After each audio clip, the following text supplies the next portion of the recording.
J'espère que ça va être Voilà. Bon, le bon. Ouais. normalement, bon, on va essayer d'aller rapidement. Comme je le disais tout à l'heure, mesdames et messieurs, vous partagez au maximum la vidéo. Alors, j'ai décidé d'inviter Malik Sans Frontières sur cette page pour des causes très simples, effectivement, pour des raisons très simples. La première des raisons, nous allons d'abord aborder ces événements qui se sont déroulés en 2021 par rapport aux élections présidentielles et les campagnes électorales. En plus de ça, nous allons aborder avec intelligence et brio, assisté par le Saint-Esprit, effectivement, si Dieu le Tout-Puissant nous permet, de l'arrestation de Malik Sans Frontières, parce que beaucoup de choses se sont dites, mais c'est lui qui est là aujourd'hui, il va nous dire la véritable réalité, ce qui s'est passé, et de sa détention à la maison centrale, et puis son engagement et son désengagement dans la lutte politique. En plus de ça, nous allons aborder aussi les sujets de l'actualité, de la transition, le colonel Madi Doumbouya, la chute d'Alpha Condé. Ça sera justement une série de questions. Et ça ne sera pas un débat parce que vous le savez très bien, comme je l'ai énuméré avant que Malik ne vienne, c'est mon invité sur la page. C'est moi qui suis allé vers lui, j'ai invité. Et une personne aussi humble et sage, tranquille dans la tête, effectivement, en tant que Guinéen, voilà, et en tant que jeune aussi patriote, effectivement, il m'a ouvert sa porte. Et j'ai pensé que c'était la chose la mieux Ouais. pour nous deux. Voilà. Parce que, quoi qu'on dise, il faut quand même reconnaître que Malik Sans Frontières, Madi Conté, à l'état physique, à l'état civil, effectivement, il a été l'un des premiers blogueurs, pour ne pas dire le premier blogueur guinéen sur la toile. Je vais effectivement le mettre parmi ces tout premiers blogueurs guinéens sur la toile. Ça, c'est premièrement. Deuxièmement, ce qui fait aussi sa particularité, il a été l'un des premiers blogueur jeune issu effectivement, parce que quand on parle, on ne va pas le retirer de ça, il a été l'un des premiers jeunes blogueurs issus de ce qu'on appelle la communauté mandingue, effectivement, à choisir l'UFDG comme parti politique. C'est très important à souligner parce que ça a ouvert la voie à beaucoup de personnes, ça a donné de l'expérience à beaucoup de personnes, ça c'est très important. Toute chose, il y a un début et puis voilà, il y a une fin. Alors, sans passer par le dos de la cuillère, effectivement, vous connaissez déjà Malik Sans Frontières. Je vais le laisser vous saluer et en plus, nous allons continuer le débat. Mamadi Condé, vous avez l'antenne pour saluer les nombreuses personnes qui sont en train de vous Ouais. regarder et comme vous avez Merci, l'habitude de le faire déjà. Monsieur Fama. Merci pour l'estime, surtout le respect. Merci pour l'invitation, vraiment, c'est Ouais. réciproque. Vous avez remarqué, parce que les Mm. gens pensaient qu'on se connaissait ou qu'on était en contact. Je vais confirmer. Moi et Monsieur Fama, Mm -hmm. on a été en Ouais. contact, ça fait même pas un mois ou 3 semaines comme ça. Donc, Voilà. c'est quelqu'un aussi que je respectais beaucoup, vraiment. Moi, là, quand on a commencé les vidéos, c'est vraiment le but, c'était d'avoir beaucoup de personnes pour continuer un combat dont Mm. nous appelons un combat noble. Ok? Donc, je salue les abonnés parce qu'on a pratiquement les mêmes abonnés. Est-ce que vous comprenez? Je leur salue. Ça me Mm. fait plaisir tout le Ouais. temps de venir m'asseoir devant ces personnes-là pour parler. Et comme je t'ai dit, toutes les questions sont les bienvenues. Je réponds toujours par la vérité, M. Fama. Voilà. D'accord. Merci beaucoup, mon cher frère. Ça me fait plaisir de t'entendre comme ça, effectivement. Alors, mesdames et messieurs, nous allons passer maintenant aux choses sérieuses. Mamadi Condé, j'aimerais savoir d'abord, ou nous aimerions savoir, parce qu'il y a tellement de personnes qui ont la curiosité de savoir effectivement si, de près ou de loin, avant d'être militant, sympathisant de l'UFDG, avant d'être d'abord, c'est lui, le Mamadi Condé, que tout le monde connaît aujourd'hui sur la toile. Est-ce que de près ou de loin, vous avez un lien avec M. Alpha Condé? Merci, M. Fama. Merci pour cette question. Ouais. Oui, on avait un lien avec M. Alpha Condé. M. Alpha Condé, il a pris mon père comme son jeune frère, ok? Je pense que la première fois que j'ai Ouais, vu M. ouais. Alpha Condé, si je ne m'abuse pas, j'avais 12 ans. Parce il venait chez nous. Et à l'époque, M. Alpha Condé avait un téléphone satellitaire. Donc, mon père, tu l'as vu, il est très instruit, quoi.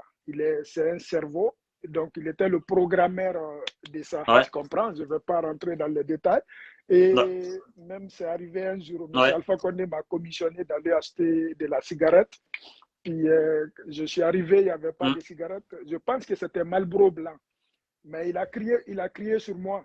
Il dit que c'est impossible qu'il n'y ait pas de Marlboro blanc. Puis il a commissionné mon père. Mon père est parti. Donc, moi, j'ai grandi, trouvé mon père avec Alpha Condé. D'accord. Alors, justement, vous avez grandi, trouvé votre papa avec M. Alpha Condé. Est-ce que cela peut...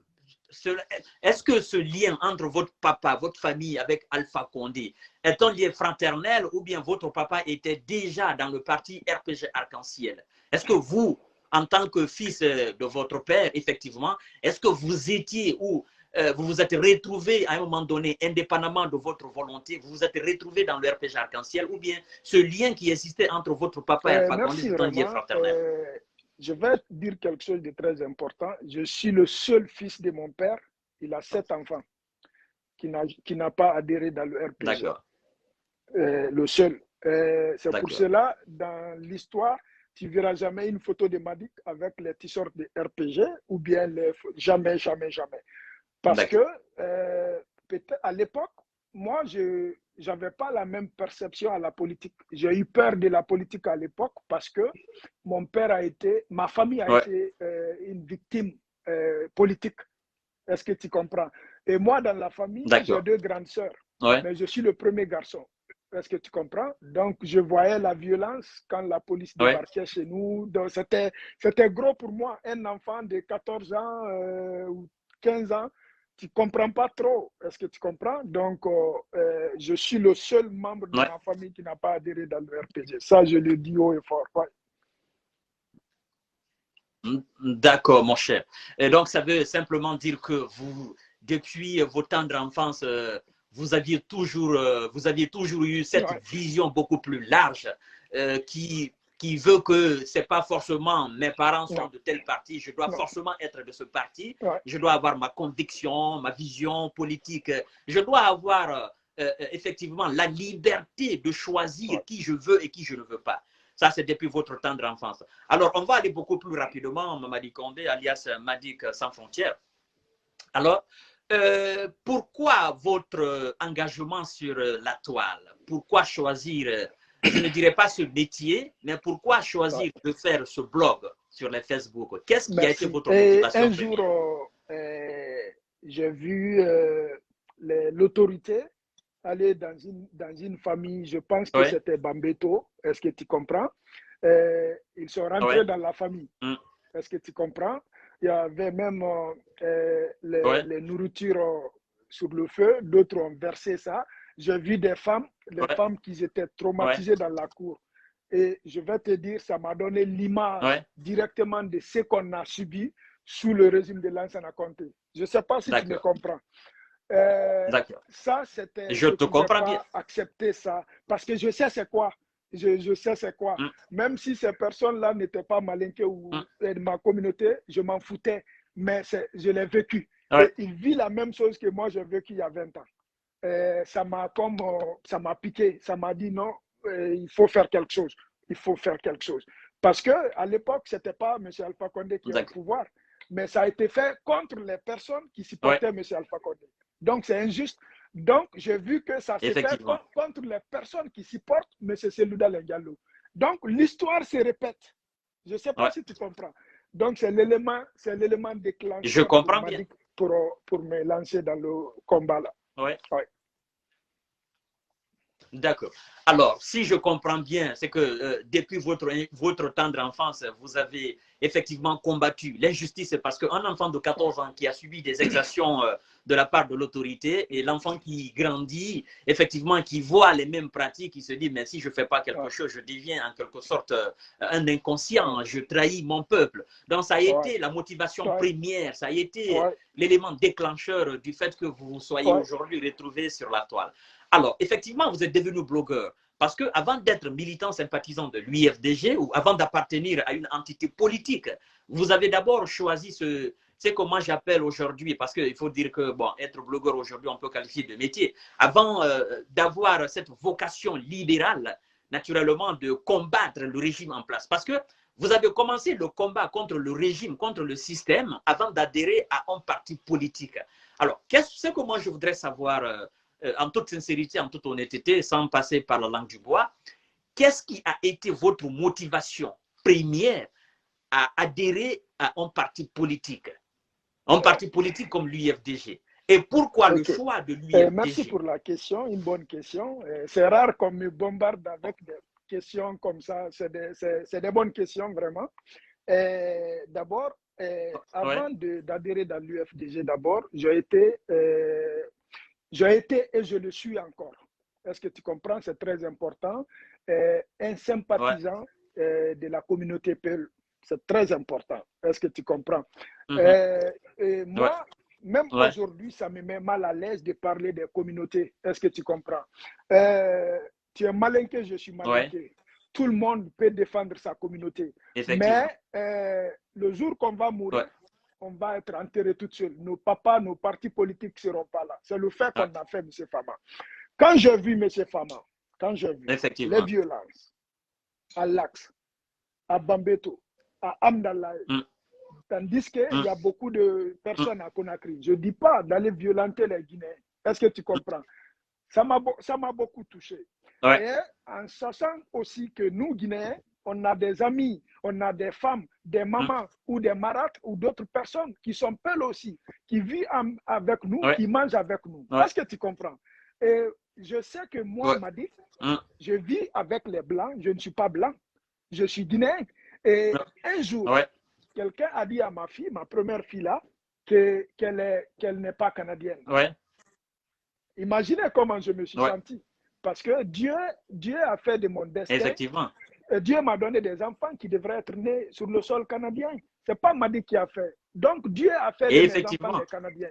Imaginez un Canadien dit que parce que Madi vient de Fouga, ça c'est Denguiraï, au fin fond de Denguiraï, dans un village, et que les enfants qui sont nés ici, les Blancs disent qu'ils ne sont pas d'ici. Ça fait mal. Et moi, c'est mes réflexes. Quand un Guinéen dit que le peuple n'est pas guinéen, moi, je suis catégoriquement opposé. C'est quelque chose, je ne serai jamais d'accord jusqu'à ma mort. Je ne serai jamais d'accord. Est-ce que tu comprends? Pourquoi, M. Fama, nous sommes des êtres humains. Il y a une seule race sur Terre, la race humaine. Est-ce que vous comprenez? Mais M. Fama, pourquoi moi je peux être supérieur que toi et plus fort que toi, plus intelligent que toi, parce qu'on n'est pas de la même communauté? L'infériorité là, ou supériorité, nous a été amenée dans les temps, même avant les temps coloniaux. Est-ce que tu comprends? Ça, c'est le temps des empires. Tu comprends? Juste le nom de famille peut définir quelqu'un. Mais l'on oublie que les temps ont changé. Aujourd'hui, je m'excuse, hein, ce n'est pas de réveiller des morts. J'ai dit dans mes vidéos que toi, tu étais forgeron. D'autres ont mal pris. Est-ce que tu comprends? Mais moi, je sais pourquoi je dis que M. Fama était forgeron. Est-ce que vous comprenez? Et le Guinéen, maintenant, il déforme tout. Est-ce que vous comprenez? Et chacun a son rôle dans la société. Mais nous sommes dans un monde moderne où maintenant, écoute-moi. Si je vous comprends bien, mon cher frère, si je vous comprends bien, c'est dans l'optique de combattre l'injustice que vous avez adhéré à l'UFDG. Parce que vous pensiez que l'UFDG, à un moment donné, les militants sympathisants de l'UFDG, à un moment donné, subissaient de l'injustice sous l'autorité d'Alpha Condé. Et c'est ce qui a été votre motivation pour un enfant qui est issu de la même communauté qu'Alpha Condé, de montrer que, écoutez, ceux qui sont en train de subir aujourd'hui les exactions du pouvoir, ce sont nos frères. Ce n'est pas parce que je suis Condé que je dois forcément supporter effectivement le pouvoir d'Alpha Condé. Donc, je me porte en tant que défenseur de notre communauté de la République de Guinée, d'accord, pour montrer aux uns aux autres qu'ils ne méritaient pas cela. Donc, si je comprends bien à travers vos explications, ça a été la motivation première qui vous a poussé à adhérer à l'UFDG. Encore, il faut que nos paroles et nos actes soient cohérents. Est-ce que vous comprenez? Pourquoi je te dis ça? Même, je suis très content, tu as été très honnête avec moi. Tu dis, Madi, j'ai pensé que tu as été naïf pour aller en Guinée parce que tu savais que ça ne va pas, on allait t'arrêter, il y a des dangers, il y a ça. Oui, c'est vrai. Le vrai sens du terme, c'est que tu dis, je suis d'accord, j'ai vu le danger, et j'ai foncé. Mais au-delà de ça, je voulais vraiment prouver que j'y crois à ma conviction. Est-ce que tu comprends? Ce n'est pas juste de parler. Il faut que je mette en application ce que je crois, ce que je dis. Je te donne un exemple, M. Fama.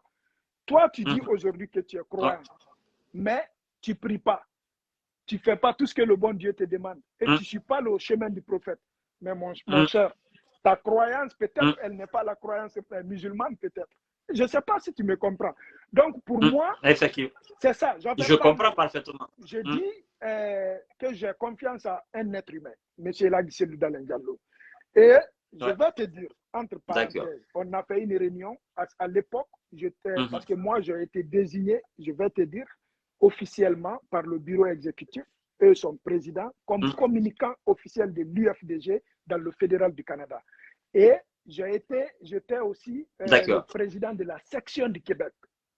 Et le secrétaire général de la section du Québec. Est-ce que vous comprenez? Et donc, bien avant mon arrivée en Guinée, j'étais opposé à la candidature de l'UFDG. J'étais opposé. Tu peux demander tout le monde. Mais dans les lois et règlements du parti, c'est écrit toujours la majorité, la voix de la majorité domine. Et si tu as la conviction et ce que tu dis est vrai, tu dois respecter les normes internes du parti.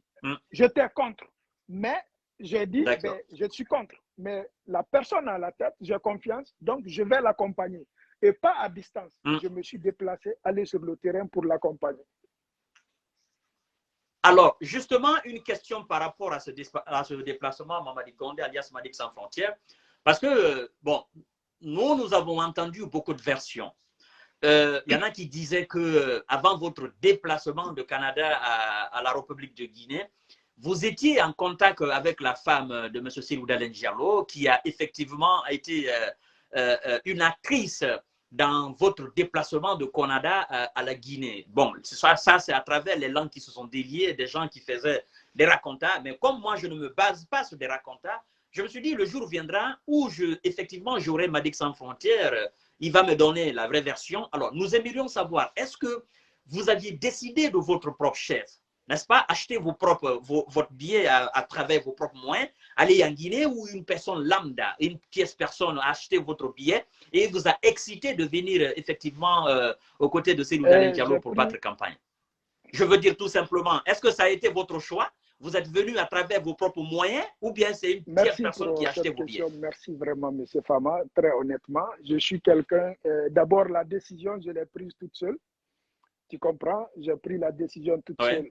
Un jour, j'ai un ami ici, et il n'aime pas que je dise son nom. C'est un membre de l'UFDG qui est très proche de moi. On est très proches. Il m'a vu le parcours que j'ai fait tout. Un jour, parce qu'il y a des personnes ici qui, eux, tu veux chercher un billet, tu leur donnes soit ton numéro de ta carte de crédit ou bien l'argent, ils payent. Donc, j'ai préparé le billet et tout, mais j'ai un ami qui dit non, Madick, tu as fait beaucoup d'efforts. Moi, personnellement, je prends ton billet d'avion. Tu comprends? Il n'aime pas qu'on mentionne son nom sur les réseaux sociaux.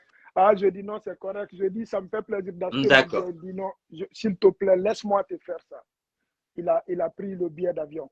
Mais je vais te dire, ni M. Cellou, ni Alimatou, personne ne voulait que je vienne en Guinée parce que les gens avaient peur. Est-ce que tu comprends? C'est moi qui ai pris l'initiative. Et je vais te dire, personne n'était au courant. La seule personne qui a été informée de mon initiative. D'accord. Alors, justement, une question par rapport à ce que vous venez de dire là.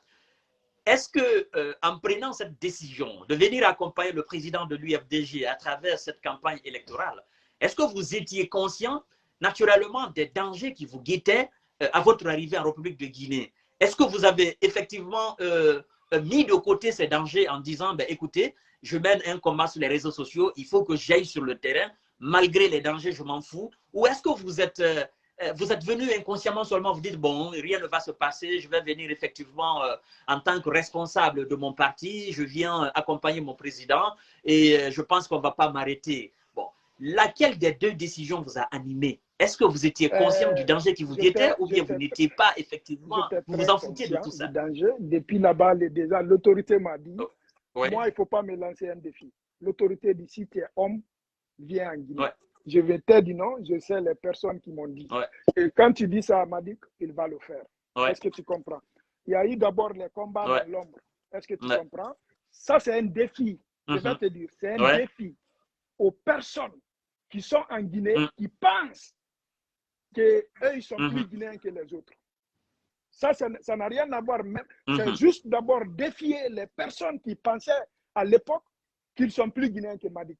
Est-ce que tu comprends? ouais, Et M. Fama, je mhm, suis un jeune ouais, conscient. J'ai vu les dangers et tout. Et j'étais suivi par tous les Guinéens, presque, qui étaient sur les réseaux sociaux.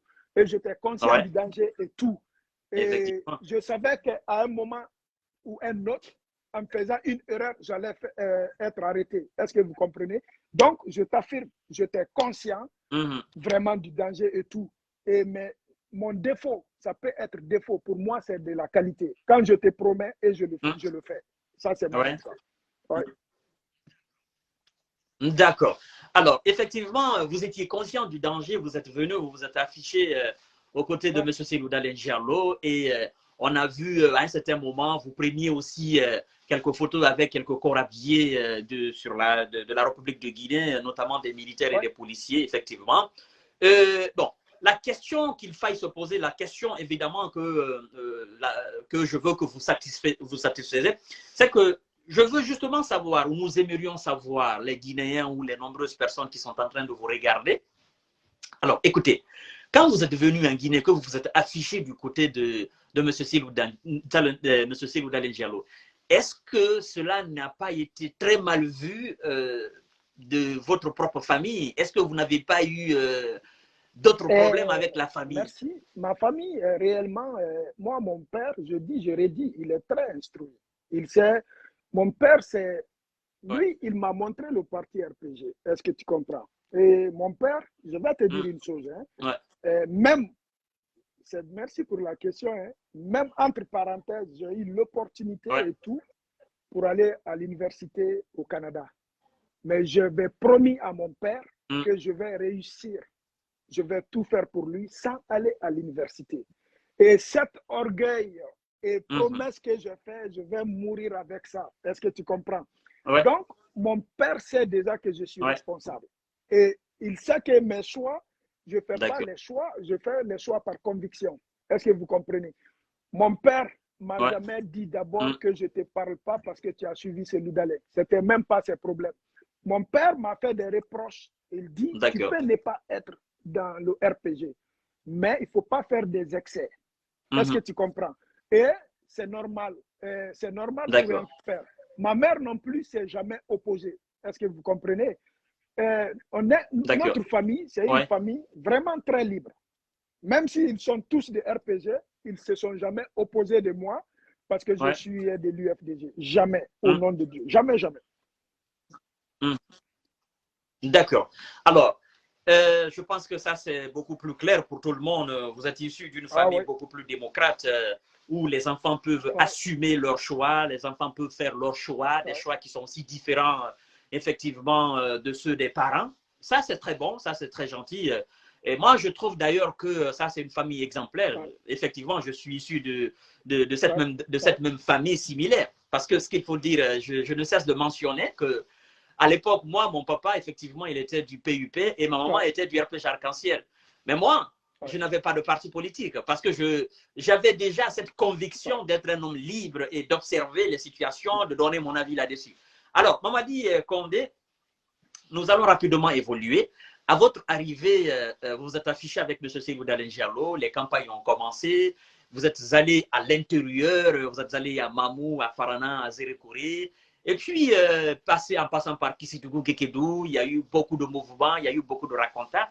Justement, nous aimerions que vous nous dites qu'est-ce qui s'est passé réellement dans ce petit village qu'on appelle Tokounou.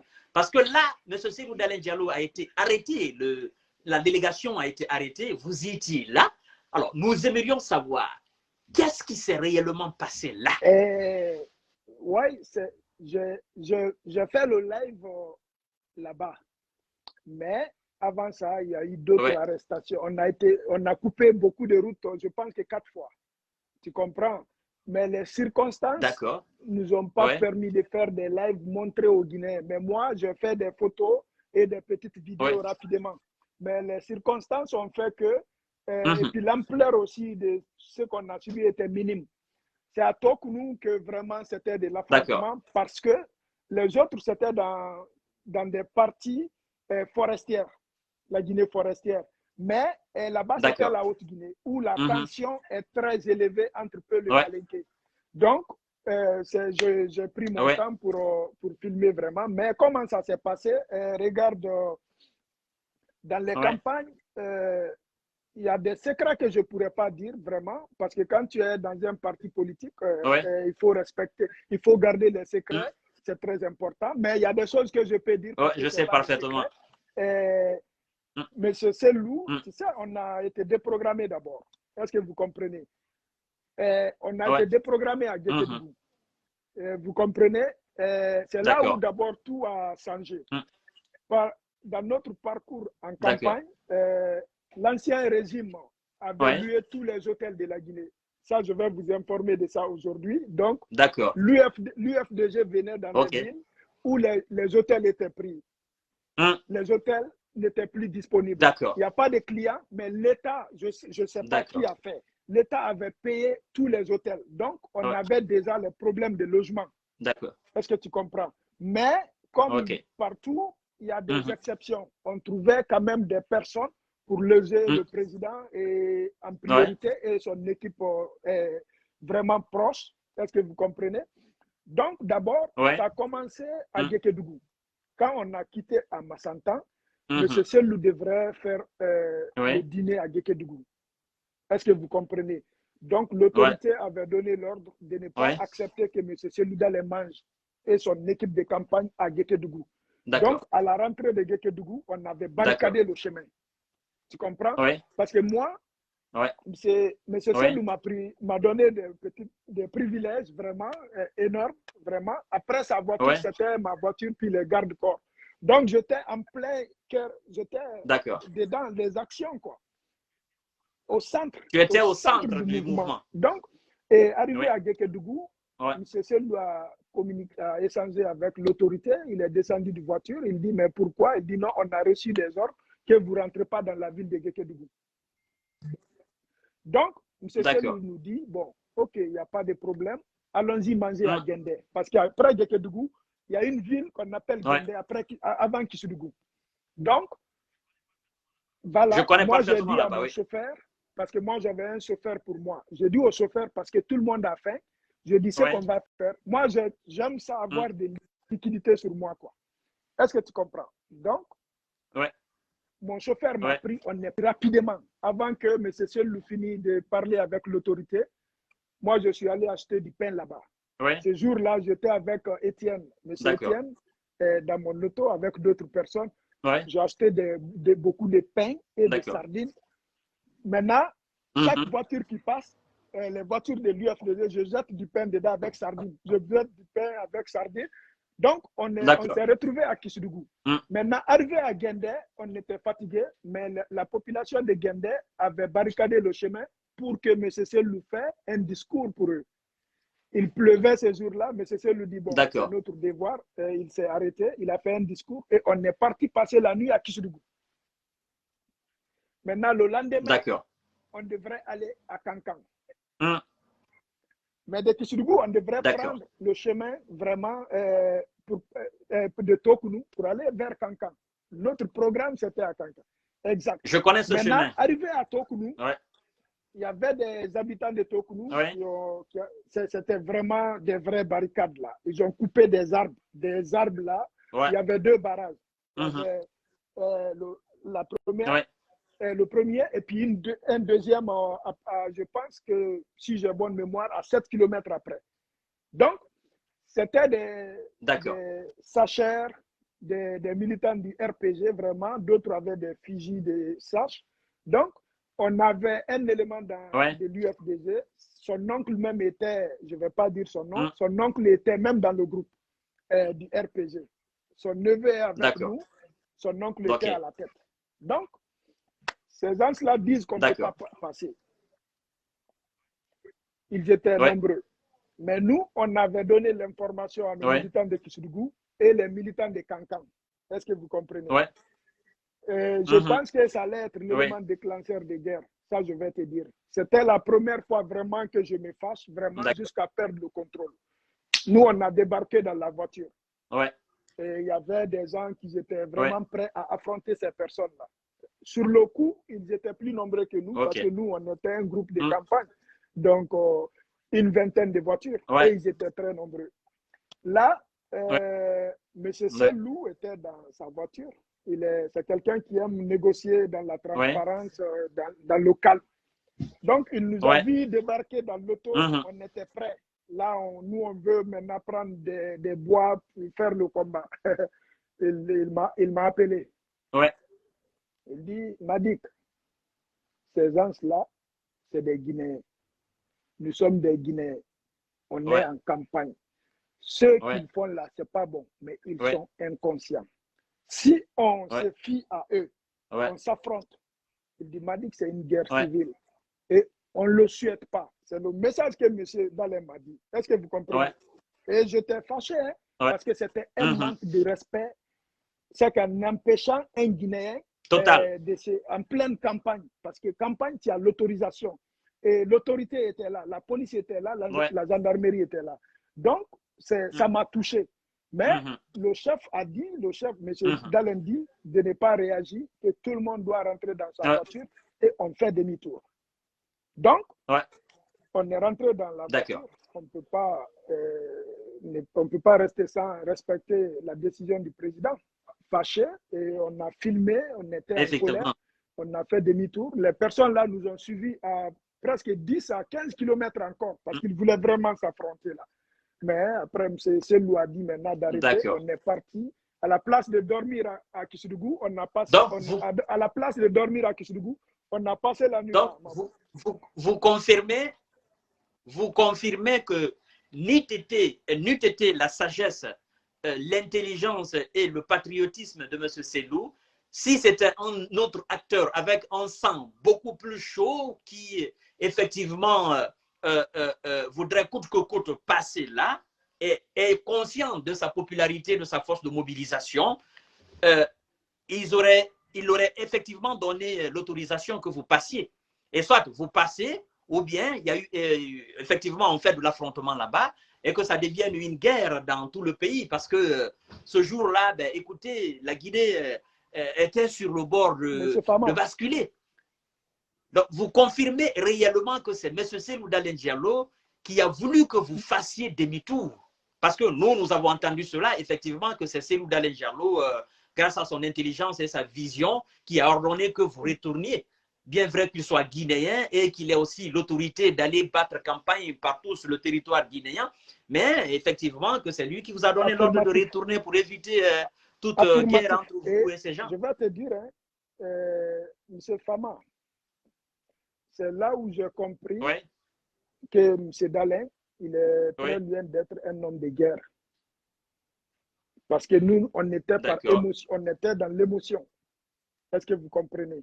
C'est des qualités que j'ai vues à M. Dalein. Moi, on m'a dit que j'étais fâché contre M. Dalein. Très fâché. Est-ce que vous comprenez? Parce que des fois, on peut laisser tomber. Mais il y a des choses aussi, c'est vraiment trop. Je ne sais pas si tu comprends. Mais ça, c'était. Il faut être un peu piquant, quoi. Mais il m'a montré encore qu'il est un leader. C'est très important. Ça, je t'affirme, c'est lui, c'est M. Dalein qui a dit de se retourner. Et je vais te dire, c'était une période où M. Dalein, s'il dit de passer, je vais te dire, je ne peux pas dire ce qui allait se passer. Mais s'il donne des ordres, je vais te dire, c'était une guerre sur l'étendue du territoire guinéen. Je vais vous dire une chose. En même temps, les RPGistes étaient prêts pour aller faire des campagnes en Moyenne-Guinée. Est-ce que tu comprends? Mais Dieu merci, aujourd'hui, on ne peut pas me parler de M. Selou Dalein Diallo. Ce que je dis là, j'ai dit pendant que j'étais Ouais. en prison, je vais dire aujourd'hui et je vais dire à l'au-delà. Est-ce Ouais. que vous comprenez? On va y revenir là-dessus, Mamadi Condé. On va y revenir là-dessus, évidemment. Alors, vous aviez passé tous ces mouvements. Vous êtes revenu à Conakry, effectivement. Vous avez passé aussi, vous êtes passé par Mamou. Il y a eu de l'effervescence, il y a eu de l'accueil chaleureux. Les gens sont sortis un peu partout. Vous êtes revenu à Conakry. Alors, qu'est-ce qui s'est passé à Conakry pendant que le RPG Arc-en-Ciel était là avec tous ces mouvements? Nous allons faire un coup KO. Qu'est-ce qui s'est passé effectivement après les élections que vous avez voulu rentrer chez vous au Canada auprès de votre famille? Qu'est-ce qui s'est passé? Qui est-ce qui vous a conduit? Où est-ce que vous vouliez sortir? Qui vous a dénoncé? Comment vous vous êtes retrouvé dans la main de l'autorité? Comment vous êtes venu à Conakry, mon cher? D'abord, je remercie M. Dalin. Je remercie sa femme, Ouais. la maman Adja Alimatou. Tu Ouais. sais, moi, les Ouais. vraies choses, il faut dire la vérité, quoi. Je Ouais. vais vous dire une chose. Il y a deux choses qui ont fait mal à M. Cellou Dalein, je vais vous dire aujourd'hui. La mort de Roger Bamba Ouais. et mon arrestation. Mhm. Voir M. Cellou D'accord. Dalein couler des larmes, toucher, être affaibli, avec tous les problèmes et autres, c'est la mort Ouais. de Roger Bamba. Est-ce que vous comprenez? D'accord. M. Cellou Dalein, Mhm. moi, je m'inquiétais de lui, mais lui, il était plus inquiet pour moi que sa propre personne. C'est Madi qui vous dit. Ouais. Un, Mhm. d'abord, manger. Ouais. Je n'ai jamais mangé avec d'autres équipes. Ce que M. Dalein mange, c'est ce que Madi mange. Ça, Ouais. c'est un. D'accord. De Ouais. deux, moi, je ne savais pas. Il Mhm. fut un moment, Adja Ouais. Alimatou m'a appelé. Ça, je vais te dire, Ouais. c'était avant le départ. Elle dit, Madik, elle dit, on sait qu'ils veulent vous t'arrêter. Parce que quand je suis arrivé, les Ouais. 2-3 premières semaines, j'étais avec l'équipe de Adja. Donc, Ouais. elle dit, elle a préparé un terrain pour partir. Ouais. Elle dit, Madik, D'accord. bon, tiens, ça c'est ton argent de poche, mais elle a préparé quelqu'un, je ne vais D'accord. pas dire son nom. Elle dit, arrivé là-bas, la personne Ouais. était prête, c'est une grande personnalité de notre pays. Je ne vais pas rentrer dans, c'est huis clos. Ouais. Mais, c'est Ouais, quand je je sais suis bien. arrivé à l'intérieur, j'ai vu l'ampleur et l'inquiétude de ce qui pourrait arriver à M. Cellou Dalein Diallo. Je dis, moi, imagine, je suis venu pour me battre. Et je retourne, le combat n'est pas fini, et qu'ils arrivent quelque chose à M. Dalein, ben, je vais m'en vouloir. Ouais. J'ai appelé la maman, je dis non, je vais rester. Billah, elle ne voulait pas. Je dis, je vais rester. Est-ce que vous comprenez? Maintenant, arrivé à Conakry, quand on a encerclé M. Dalein, je vais vous dire une chose. Chacun a raconté ce qu'il veut, mais il y a toujours des occasions pour vous parler. Tous ceux qui parlent sur les réseaux sociaux, aucun n'était là-bas. Aucun, sans exception. Aucun. J'étais le seul activiste dans la maison de M. Cellou. Donc, tout ce qu'ils disent, c'est faux. Je compte, c'est faux. Quand on est arrivé, moi, j'habitais même pas chez M. Dalein. Moi, je n'habitais pas là-bas. Et moi, j'avais mon logement, j'avais mon appartement. Et mon appartement, UFDG au complet, il y a 3 personnes qui connaissaient mon appartement. 3 personnes. Même M. Cellou ne connaissait pas mon appartement. Même M. Cellou. Parce qu'il était toujours inquiet. Et la maman, Adja Alimatou, une de ses proches amies, et mon chauffeur. Parce que après, pour mesure de sécurité, Adja Alimatou m'a donné un chauffeur uniquement. Donc, il y avait 3 personnes qui connaissaient mon appartement. Donc, déjà, c'est ça. Mais un jour, le jour qu'on a barricadé ce loup, j'ai décidé de rester là-bas, dans les barricades. Parce que je me suis dit, je pourrais être utile. J'avais le choix de partir. Parce que quand nous, on est arrivés, quand on a barricadé, l'autorité me cherchait. Donc, mon partenaire, qui était toujours avec moi, il dit, bon, m'a dit qu'on y va. On est sorti. Mais après, je dis non. C'est sûr, on va avoir besoin de moi. J'ai pris une décision de rester. C'était un choix. Je suis resté. Maintenant, après, on a aménagé une partie où je vais dormir avec les autres et je suis resté dedans maintenant. Ouais. C'est un choix que j'ai pris encore pour rester là. D'accord. Alors, justement, nous avons compris cela. Mais qu'est-ce qui s'est passé au jour de votre sortie? C'est-à-dire, je veux dire, sortie du domicile de M. CDD qui a été encerclé. À l'intérieur, on vous arrête, puis on vous ramène à Conakry. Où est-ce qu'on vous a arrêté et qu'est-ce qui s'est passé? Est-ce qu'il y a eu dénonciation? Est-ce qu'on vous a filé? Qu'est-ce qui s'est passé au fait? J'ai le Saint-Coran ici, je peux mettre ma main là-dessus, devant tout le monde. Non, vous n'avez pas besoin. On m'a dénoncé. Est-ce que vous comprenez? Et je connais la personne. D'accord. Et malheureusement, nos militants l'ont mal pris. Et peut-être c'est l'occasion pour moi d'expliquer aux militants. Est-ce que vous comprenez? C'est très important, cette explication que vous voulez donner. Il y a les questions que j'ai reçues en privé, depuis la prison d'abord, parce qu'il y avait quand même 5 grandes figures de l'UFDG en prison. Non, avant d'arriver d'abord en prison, je veux qu'on parle effectivement de votre arrestation. Oui. D'abord, la pression, c'était pas sur M. Selou. La pression sur M. Selou, c'était de m'arrêter. Est-ce que vous comprenez? Parce que l'État a eu vraiment peur. J'ai fait vibrer l'État, quoi. L'État voulait me contrôler, quoi. Est-ce que tu comprends? Il voulait me contrôler. Maintenant, comment j'ai su ça? On était là-bas, il y a des gardes de corps rapprochés de M. Selou et M. Alimatou. On s'est assis, on a fait une réunion. Je dis, bon, moi, je vais d'abord sortir de ce M. Selou Dalein Diallo. Après, je vais, parce que plus, si je sors, je peux avoir la force, je peux faire beaucoup de choses. C'était ça l'entente. Mais malheureusement, la sécurité n'a jamais été aussi dense autant. C'était la première fois vraiment qu'on amène des corps mixés, c'est M. Selou. C'est que 360. C'est que c'était encerclé maintenant 360. Avant, c'était les blindés à la porte. Les restes, c'était pas. Mais c'était 300. Parce que le défi, Madik ne doit pas sortir ici. Parce que j'étais déjà repéré que j'étais là-bas. Donc, on a essayé avec les gardes. Un jour, je m'étais dit non, il y a un proche de M. Selou vient, il dit Madik, tu ne pourras pas sortir. Tous les places pour sortir, il y a des militaires et gendarmes partout. Donc, c'était déjà un défi pour moi encore, quoi. Maintenant, il fut un moment, maintenant j'ai préparé mon plan pour m'évader. J'ai préparé mon plan parce que j'ai vu que c'était impossible. Là, j'ai préparé mon plan pour m'évader. Donc, j'ai contacté d'abord, avant de m'évader, j'ai donné mon trajet à l'ambassade du Canada. Il y avait un moyen de communiquer avec l'ambassade. J'ai dit à l'ambassade, dans 3 heures, si je ne vous appelle pas, je suis arrêté.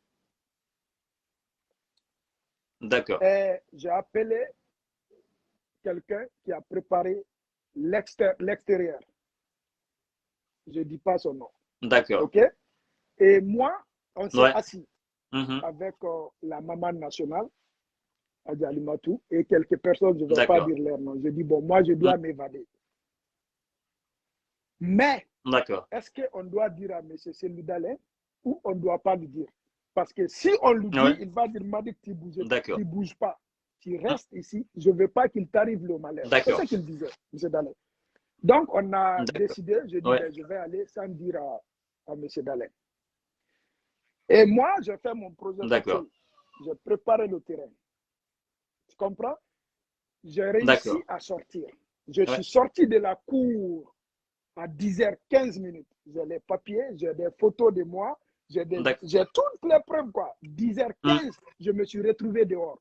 Je ne vais pas dire comment je suis sorti parce qu'on ne sait jamais. C'est des plans stratégiques qu'on ne dévoile pas.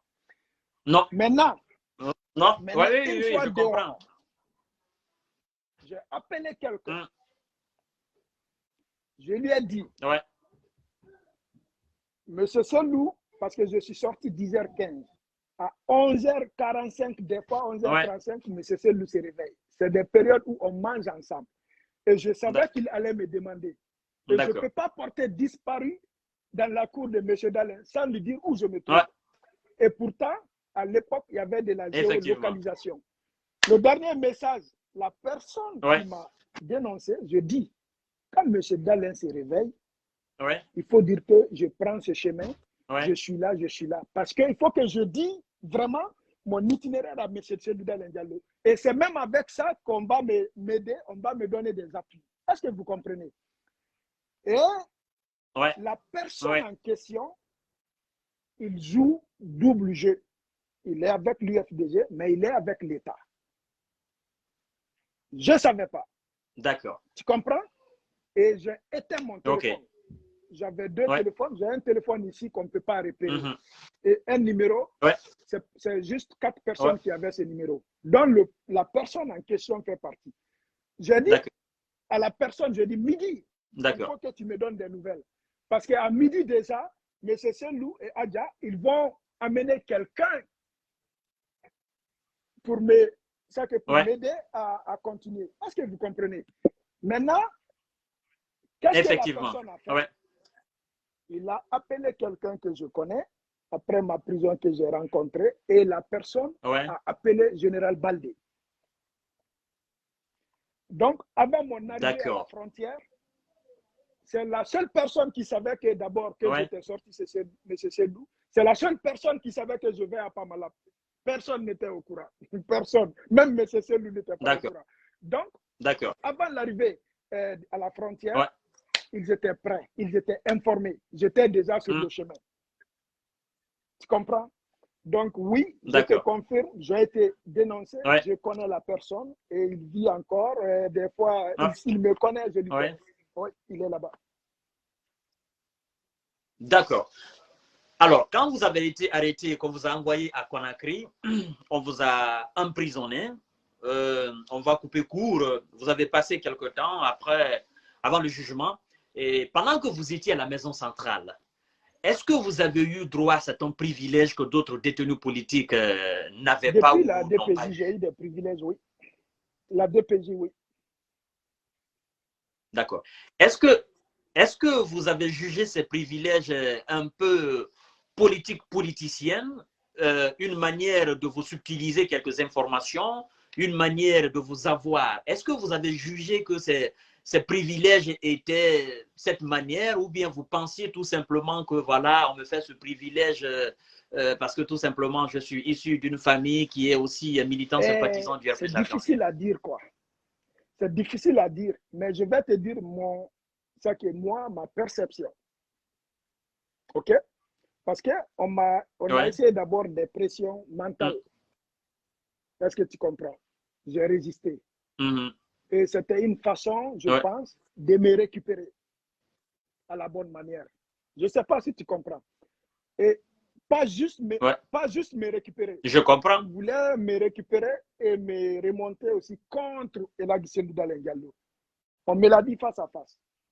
Est-ce que tu comprends? Donc, oui, j'ai eu des privilèges, vraiment, mais c'est vraiment dans l'intention de me récupérer. Donc, entre votre trajet de la DPJ à la maison centrale, alors, une fois à la maison centrale, est-ce que vous avez eu la chance de communiquer avec Alpha Condé lui-même? J'ai communiqué avec le président 2 fois. Est-ce que tu comprends? C'est encore, il y a des choses qu'on ne peut pas dire sur les réseaux sociaux. Et je vais vous dire aussi, j'ai promis, même vous, si vous me dites quelque chose qui ne doit pas être exposé, si je vous promets, je vais respecter. J'ai promis, non seulement au président Alpha Condé, je sais mais parfaitement. des personnes aussi, je dis, il y a tout ce que vous ne voulez pas que ça sorte, ça ne va pas sortir. Je vais garder ça avec moi. Et j'ai eu la chance d'échanger avec le président. Est-ce que d'une manière ou d'une autre, pendant que vous étiez en prison, pendant ces communications avec M. Alpha Condé ou par personne interposée, est-ce que quelque part, on vous a fait une proposition de demander pardon à Alpha Condé en contrepartie, avoir une réduction de peine? Est-ce que non, vous avez je eu vais ces être très clair. propositions-là?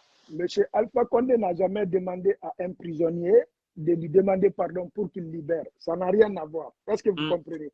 Et je vais te dire une chose. Il y avait certains prisonniers que M. Alpha Condé lui-même avait besoin. Je vais parler de M. Chérif Ba. D'accord. M. Alpha Condé avait besoin de M. Chérif Ba. M. Alpha Condé avait besoin de M. Ousmane Gawal. Est-ce que tu comprends? Et à l'époque, j'étais l'un des communicants sur les réseaux sociaux qui déstabilisait sur les réseaux sociaux. Et attention, ce n'est pas parce que Madik était comme le plus intelligent ou le plus fort. Ça n'a rien à voir. Mais ce que la personne peut accomplir. Est-ce que tu comprends? Parce que c'était regrouper des personnes qui pouvaient détruire l'UFDG, qui pouvaient faire tomber l'UFDG. D'accord. Alors, vous dites quelque chose de très important, de très intéressant d'ailleurs. Vous dites Alpha Condé voulait récupérer M. Chérif Ba, M. Ousmane Gawal. Dans quel but il voulait les récupérer? Prendre un proche, laver son cerveau, lui faire retourner contre son propre élément. Je vous donne un exemple. Je vous donne un exemple. D'accord. M. Chérif Ba, M. Ousmane Gawal, Honorable Baldé, M. Ablaye Ba, est-ce que vous comprenez? Madik, mais c'est quand même, dans l'UFDG, c'est des éléments influents qui détiennent aussi les clés de l'UFDG. Mon frère, est-ce que vous comprenez? C'est quand même des éléments clés de l'UFDG. Je ne sais pas si tu me comprends. Et c'était purement politique. C'était purement politique. Je comprends parfaitement. M. Etienne, c'est quelqu'un qui maîtrise aussi la CENI. Est-ce que vous comprenez? Donc, c'était purement politique. C'était purement politique. Et il y avait Fonike Mandé aussi qui était là-bas, qui était l'un des éléments forts du FNDC. Il y avait Suleiman Condé aussi qui était malinqué, qui avait créé son parti. Donc, mais M. Fama, regarde, l'autorité a arrêté Fodé Oussou. Et a arrêté M. Kalemoudou. On les a libérés. Sur le champ, on les a amenés à la DPJ, on les a libérés. Mais pourquoi on a gardé les autres? C'est la question que tu dois te poser. Moi, j'ai compris par après. J'ai compris par après. Parce que moi, il y a des personnes qui m'ont dit, bon, Madik, on t'a arrêté, ça. C'est ça la vraie raison. Et si tu peux, c'est ça la solution aussi pour que tu sors. Est-ce que tu comprends? Mais M. Alpha Condé, ma lettre que j'ai faite pour M. Alpha Condé, je vais vous dire. Effectivement, nous allons y revenir sur cette série de lettres parce que j'ai une question la concernant. C'est que nous avons constaté une série d'écritures de lettres. Les journalistes guinéens se moquaient même en disant qu'il n'y avait plus de papier à Kalou, mais effectivement que tous les prisonniers s'attendaient à écrire une lettre de pardon à M. Alpha Condé. Alors, j'aimerais savoir, est-ce que cette écriture de lettres a été suggérée par vos avocats ou bien c'est quelque chose qui est venu du camp Alpha Condé ou bien ça a été votre propre initiative? Et dans quel but vous avez écrit cette lettre? Monsieur Fava, merci pour des bonnes questions. Aucun avocat, aucun juge, personne n'a vu la lettre que Madik a écrite. La lettre, il y a 2 personnes avant M. Alpha Condé qui ont lu la lettre. 2 personnes. C'était 2 personnes. La lettre, d'abord, j'ai eu des reproches de mon propre père et de ma mère, les propos que j'ai tenus contre le président, sa propre personne, que c'était de l'excès. Est-ce que vous comprenez? Évidemment, M. Alpha Condé, ça lui a fait mal. Est-ce que vous comprenez? Ça lui a fait mal. Parce que j'ai parlé de sa maladie. J'insulte pas les parties génitales de quelqu'un. Jamais, jamais. Mais c'est une façon aussi d'insulter quelqu'un parce que c'est sa dignité aussi, c'est sa maladie et autres. C'est quelque chose qui lui a fait mal et ça fait mal à mes parents. Est-ce que vous comprenez? Moi, mes parents, la seule reproche que mes parents m'ont fait et d'autres personnes, c'est ça. Ok, moi je dis à mes parents, je m'excuse. Je dis à l'intermédiaire entre le président, je dis, je m'excuse. Mais je vais écrire une lettre signée par moi, amener au président, lui dire que je m'en excuse de leurs reproches-là. Et je ne regrette pas. C'est moi qui ai écrit la lettre. Si tu veux encore, m'a dit, la lettre, demain tu me donnes, tu dis tout de suite, fais-le, je vais publier sur ma page, là où j'écris la lettre. La lettre, je l'ai écrite à la DPJ. Ça n'a rien à voir avec la maison centrale, je l'ai écrit à la DPJ. Alors, effectivement, après cette écriture de lettre, le jour du procès, nous avons constaté que vous étiez, voilà, nous qui avons fait la lecture corporelle à l'époque de votre, effectivement, d'autres visages. Alors, nous avons compris que vous étiez sous le coup du choc, il y avait une certaine pression sur vous, même si vous ne le dites pas, une certaine pression sur vous. Pression, que ce soit de la famille en Guinée ou de la famille au Canada. En tout cas, il y avait une sorte de pression sur vous. Nous avons constaté que vous avez demandé pardon à Alpha Condé, que vous n'allez plus refaire ce que vous aviez fait. Alors, moi, qu'est-ce que je voudrais comprendre? Justement, est-ce que c'était une manière pour vous de vous sortir de prison? Ou bien, parce qu'on dit souvent en malinké, comme toi-même tu le sais, que quand tu as ta main dans la bulle de l'alligator, il faut caresser sa tête afin de récupérer ta main. Alors, est-ce que c'était une manière pour vous de vous sortir de cette prison afin de mieux continuer le combat? Ou bien est-ce que vous avez regretté, ou bien c'était l'emprise de la prison qui était sur vous et que vous pensiez trop à votre famille, Canada, en Guinée, vous vouliez effectivement sortir que est-ce que c'est ce qui vous a poussé à demander le pardon à Alpha Condé et à même dire que je ne vais plus le refaire? Cette question, je pense que nous sommes des êtres humains, ok? La lettre, la pression qui était sur moi d'abord, qui était très difficile, les documents ici, c'est quand on m'a proposé de m'attaquer à Cellou Dalein Diallo avec les chefs d'accusation, avec un document qui m'aurait donné ma liberté. Est-ce que tu comprends? J'ai eu des pressions, je sais les officiers qui l'ont demandé. Ça, c'est à part. Et ce qui concerne ma lettre, je suis un être humain, Fama. Toi, tu ne peux pas dire devant, je sais bien, bien sûr. Dans toutes mes vidéos que j'ai fait, je n'ai pas fait l'excès ou je n'ai pas fait des erreurs. Est-ce que vous comprenez? Et moi, effectivement, ça arrive. Moi, j'ai eu à regarder, à visionner cette façon dont j'ai été élevé, c'est quand tu fais une erreur, tu reconnais. Est-ce que tu comprends? Et tu te demandes pardon. Je pense que cette valeur de ma famille, je ne vais pas effacer ça. Et je ne regrette pas. Est-ce que vous comprenez? J'ai demandé pardon à d'autres personnes que même le président. Parce que quelqu'un vient te faire des reproches à quelque chose que tu as dit à sa propre personne. Et puis, ça n'a rien à voir avec le combat. Ça n'a rien à voir avec le combat. Je ne regrette pas de faire mon combat. Tu comprends? Effectivement. Mais le pardon, c'est personnel entre quelqu'un qui est plus âgé que mon père et moi. Est-ce que tu comprends? Et moi, je trouve que je suis fier de moi de prendre le courage, dire à M. Alpha Condé, si mes propos là vous ont fait mal, je m'excuse. Donc, même si je peux m'opposer de M. Alpha Condé, il y a des propos, je ne dois pas lui dire. Est-ce que vous comprenez? Même si vous effectivement, aussi, vous allez être en désaccord avec M. Cellou, mais il y a des mots, propos, il ne faut pas dire à M. Cellou. Moi, c'est le message là que je voulais transmettre au peuple guinéen. Mais si je fais croire au peuple guinéen, même mes erreurs, dire aux Guinéens que ce n'est pas des erreurs, mais je ne fais pas un combat, je me mens à moi-même et je suis un être humain. Est-ce que vous comprenez? Donc, le pardon, effectivement, c'est que vous... Non, ce que vous dites est parfaitement raisonnable. Effectivement, dans tout combat, on fait des excès, on fait des erreurs. Il faut reconnaître ses erreurs, il faut demander pardon. C'est une qualité d'homme. Quand on commet des erreurs, effectivement, on le dit. Mais vous savez, nous sommes dans un pays où les gens font la politique avec le cœur et ni la tête. D'accord?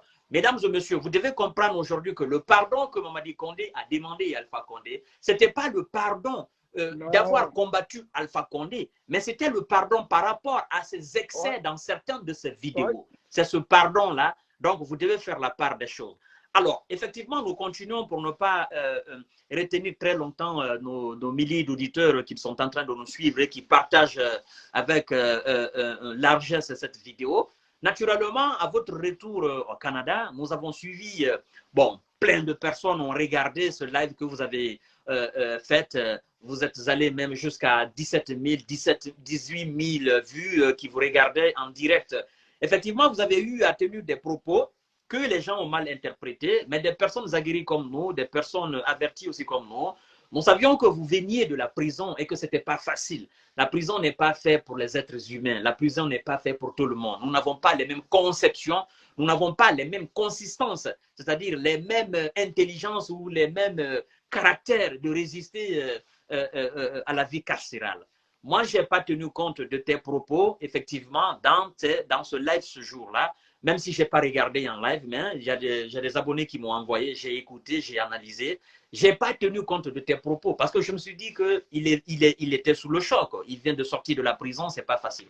Alors, c'est que moi j'aimerais savoir, avec le recul, avec la sortie de prison, avec aujourd'hui la liberté d'expression que vous avez, vous êtes aujourd'hui un homme qui est aux côtés des siens, vous partagez plein de choses avec vos enfants, votre famille, vous êtes libre quand même. Maintenant, avec le recul, la question que je veux poser là, Mamadi Condé, j'aimerais savoir, quand vous dites que je me retire des activités politiques, la question que je veux vous poser là, est-ce que vous vous retirez de la politique ou vous cessiez les activités politiques? Est-ce que c'est le fait que vous êtes allé en Guinée, que vous avez vécu tout ce que vous avez vécu, que vous êtes passé par la prison? Est-ce que la prison a eu raison sur votre énergie, n'est-ce pas, de mener ce combat politique?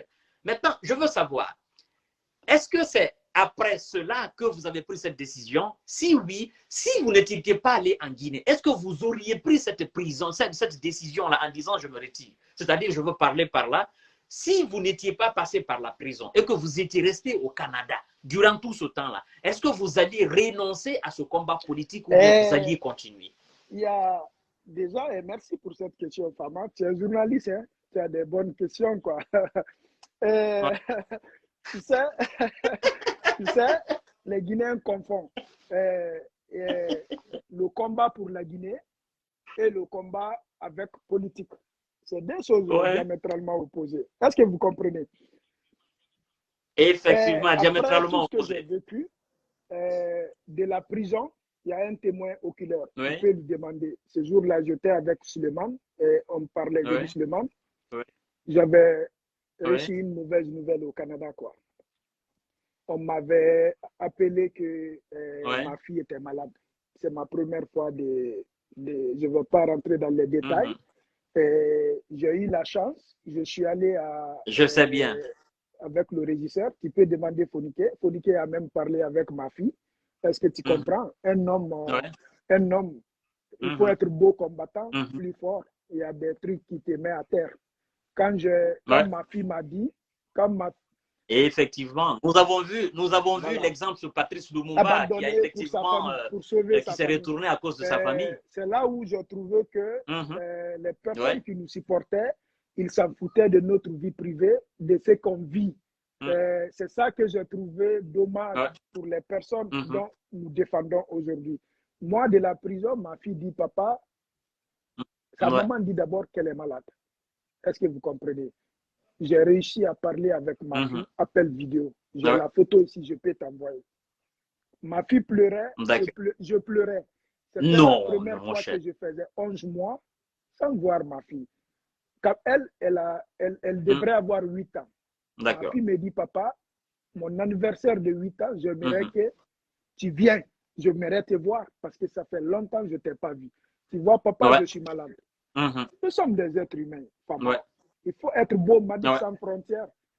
Effectivement, je suis conscient. Papa, je suis malade. Si tu ne viens pas là, je vais... C'est fini, quoi. Tu comprends? Fonike a eu des larmes. Il faut demander Suleiman Condé. Ça m'a mis à terre. Ça m'a mis à terre, quoi. Il n'y a pas de force. Ainsi, j'ai dit à Suleiman, ben moi, je vais sortir de la prison. Est-ce que tu comprends? Je dois sortir de la prison. Je ne peux pas laisser l'innocent comme ça. C'est comme ça que j'ai fait ce que je pouvais faire pour sortir de la prison. Est-ce que vous comprenez? Et c'est ça qui m'a... Ouais. Donc, c'est pour te dire, c'est ça en prison. Et je vais rajouter quelque chose là-dessus. Il faut que les Guinéens comprennent quelque chose. Moi, ma maman, je voyais ma maman tous les jours, elle avait dépéri, elle était malade. Et un jour, on m'appelle qu'on a hospitalisé ma maman. Ma maman est venue me voir, elle dit, regarde-moi, si tu continues comme ça, on peut mourir. On peut mourir de stress, de tout. Mais, Fama, je suis un être humain.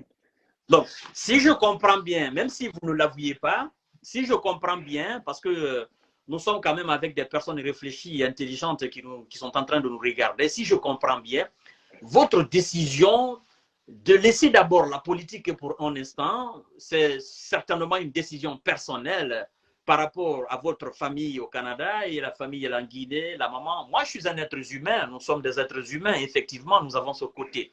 Mais qu'est-ce que je voulais savoir, Mamadi Condé? Je voulais effectivement savoir, est-ce que vous avez changé de décision parce que vous avez fait la prison ou bien vous avez changé la décision parce que vous vouliez changer de vision ou bien vous avez changé de décision d'arrêter la politique pour autre chose? Non, parce que je me dis, si vous étiez resté au Canada,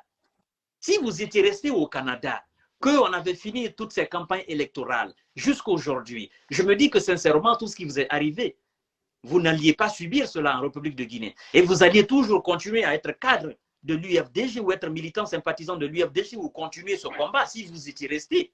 Mais vu que vous êtes venu, alors je me dis, bien vrai que vous êtes venu, si vous n'aviez pas aussi subi les atrocités que vous avez subies, l'injustice que vous avez subie, que vous étiez venu, vous étiez ressorti de la République de Guinée, est-ce que vous alliez changer de décision? Voilà. C'est ce que je veux savoir par là. Est-ce que la prison, le fait de faire la prison a influencé votre décision? Non, pas du tout, pas du tout. Monsieur Fama, aujourd'hui, je vais te dire ça. C'est la 4e fois que je fais la prison. Ce n'est pas la première fois, c'est la 4e fois. Tu peux demander les jeunes de Dabola. J'ai fait 2 fois la prison à Dabola. J'ai fait 1 fois la prison à Bamako. Et la maison centrale, c'était la 4e fois. Non, je parle de cette condition de faire la prison. Non. On peut faire la prison en ayant tort, mais dans cette condition d'injustice, on vous arrête parce qu'on a envie de vous utiliser comme monnaie d'échange pour faire du mal à quelqu'un. Je parle de ça. Parce que Mamadi Condé, c'est que vous oubliez, vous êtes aujourd'hui une référence pour certains jeunes en République de Guinée. Vous avez mené un combat, vous avez été audacieux.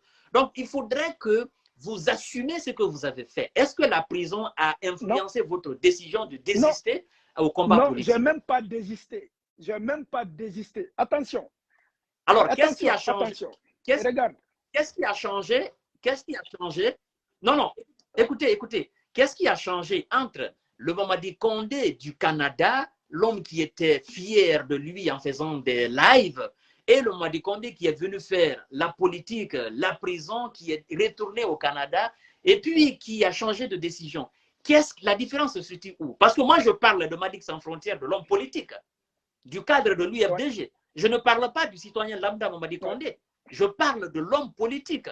Madic Sans Frontières, le cadre de l'UFDG. Je parle de ce Madic-là. Monsieur Fama, d'abord, pour être bref, la prison n'a rien à voir avec ma décision. Est-ce que vous comprenez? D'abord, Dieu, souvent, c'est... Bon, Dieu, je suis le premier fils, premier garçon de mon père, ok? Dieu m'a donné la chance d'être le responsable de la famille. Est-ce que vous comprenez? Même en prison, moi, malgré mon jeune âge, c'est moi, la famille est sous ma responsabilité. C'est des choses que je ne veux pas dire sur les réseaux sociaux, comme beaucoup parmi nous. Je sais bien. Donc, ma prison, ça ne jouait pas juste sur moi. Ça ne me concernait pas juste moi. Et ma famille au Canada, et ma famille en Guinée. Est-ce que tu comprends? Quand même, je suis l'homme, le plié de la famille. Mes revenus, c'était moi et puis la famille. Donc, je sais parfaitement. Quand on se retrouve dans des circonstances comme ça, il faut faire la part des choses. Est-ce que vous comprenez? Moi, je sais ce qui s'est passé dans la famille. Je sais ce qui s'est passé au Canada. Financièrement, je m'excuse, c'est moi qui garantis financièrement dans la famille. Tu comprends?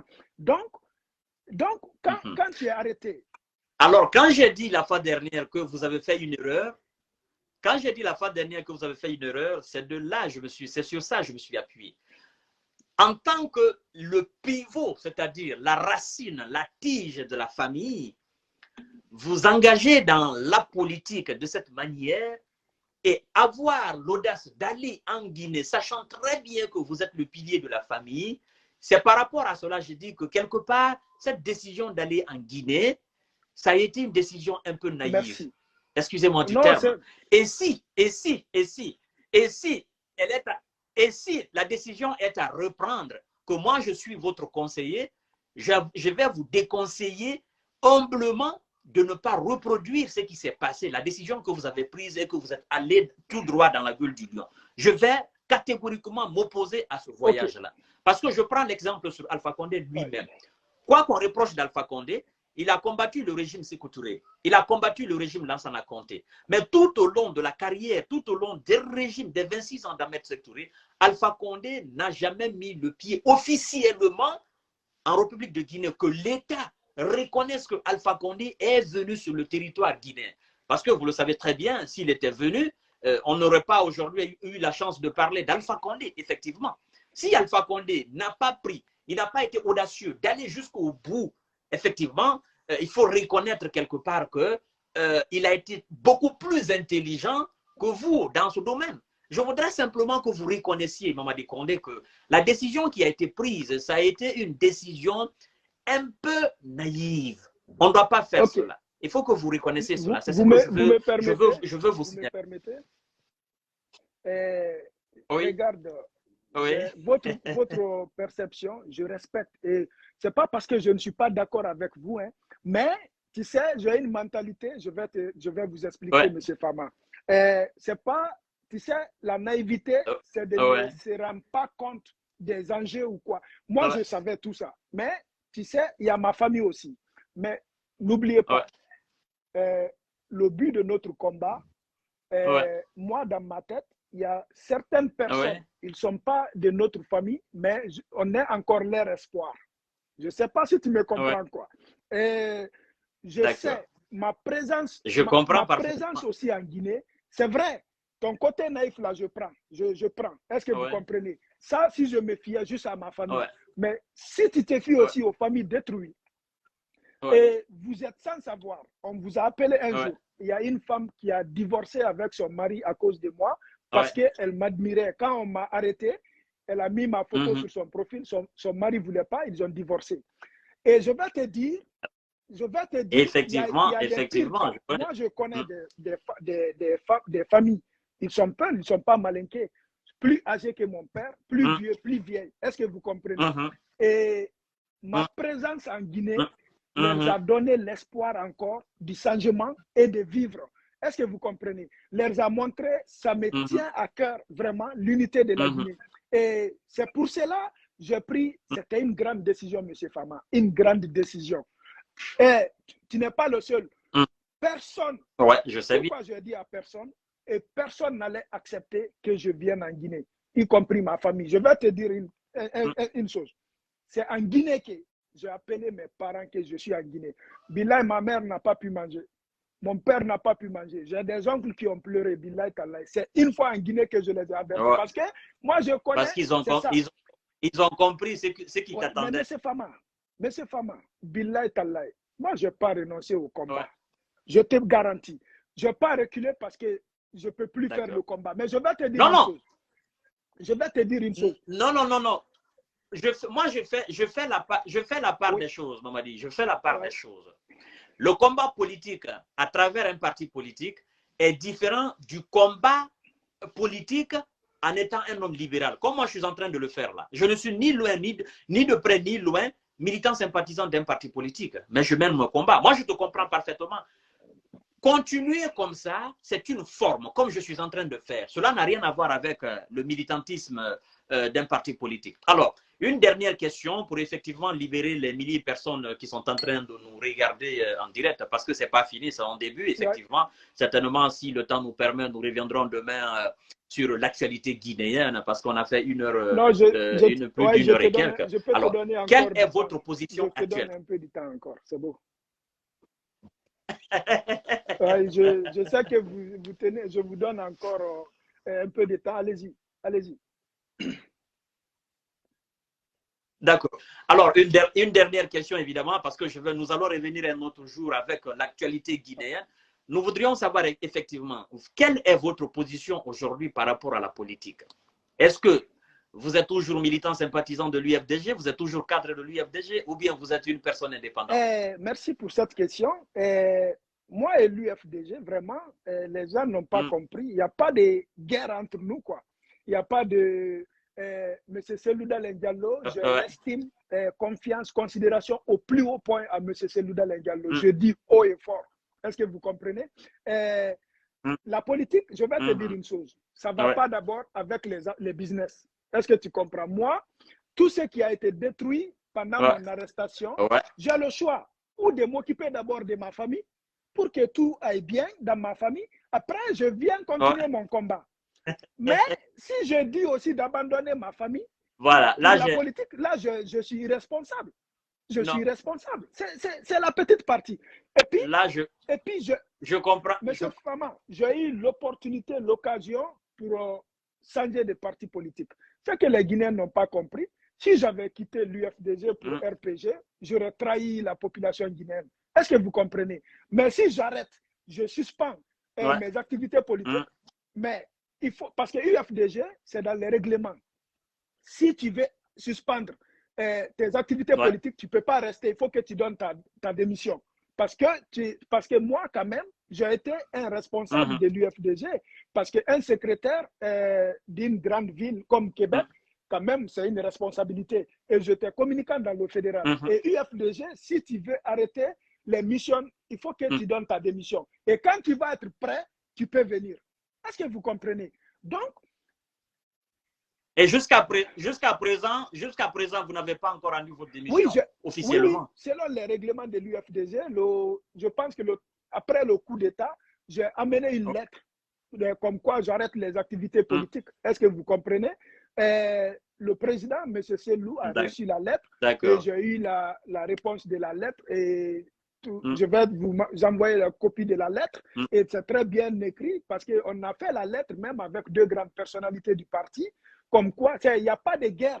Il n'y a pas de guerre. C'est quelqu'un qui a deux responsabilités, responsabilité politique et familiale. Et quand les responsabilités familiales s'est dégradées, je dois d'abord améliorer ça et puis après, ce que je dois faire, je vais faire. Mais c'est ce que les Guinéens n'ont pas compris. Moi, je te comprends parfaitement. Et c'est pourquoi je tenais absolument à ce que tu viennes sur cette page-là, qu'on éclaircisse ça pour tout le monde. Madic Sans Frontières n'a pas encore arrêté. La politique, c'est une pause. Il n'y a pas de conflit entre Mamadi Condé et l'UFDG en tant que parti. C'est une pause. Il a donné les raisons familiales, parce qu'évidemment, toute la prison qu'il a fait, toutes ces périodes, vous le connaissez bien, on est en Europe, il y a des factures à payer, il y a des choses à régler. Il faut effectivement mettre tout ça d'abord en règle, tous les papiers en règle. Ce n'est pas en Afrique ici, il y a toute une démarche à faire administrative et tout ça. Et il faut d'abord régler tout ça et après, on aura une autre version de Madic Sans Frontières, homme politique. Alors, mon cher ami, je ne vais pas te retenir, nous allons clore ce débat-là aujourd'hui.